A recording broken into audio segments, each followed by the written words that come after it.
Visuals for international audiences. Hi, I'm Bill Carmody, and it's my pleasure to talk to you about visuals for international audiences. The first thing you want to think about is the use of colors. Now, colors that appeal to you may not appeal to your international audience. For example, in Europe, the color white is often associated with innocence, purity, and virtue. Whereas in China, this color stands for death and mourning.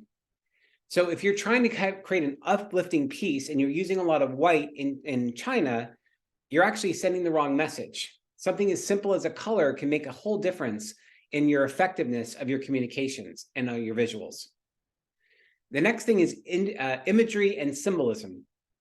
Be mindful of semantic meaning and cultural representation across the globe. What you might mean in your country may not mean the same thing in another country. Imagery can transcend language barriers, but risks conveying different messages to different recipients. So if you think about it from that perspective, if you have a global audience, you may want to tailor your images just like you tailor your languages. Because then when people are looking at your website or looking at communication, effective brochures, marketing materials, things of that nature, the right images in the right cultural context will be so much more effective than words alone. The wrong images, however, are actually doing you a disservice and they're taking away from the message you're trying to convey. Photos, diversity, and inclusion localized to your target audience can differ from culture to culture. So what is culturally inclusive in one country is exclusive in another country. That's why it's so important to get a sense of what's really relevant to this particular country based on the message we're trying to get across. And that includes layout and typography.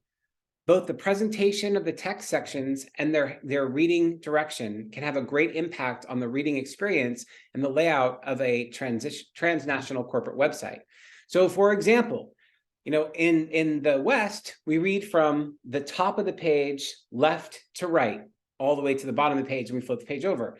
But in other countries, they read from right to left, and they sometimes can read from bottom up. I mean, there's different ways that people are actually examining information. And because of that, if you haven't really understood the needs of the locality of the region, you're missing the opportunity to give information in a way that that particular person is most likely to be able to absorb your content and respond to it.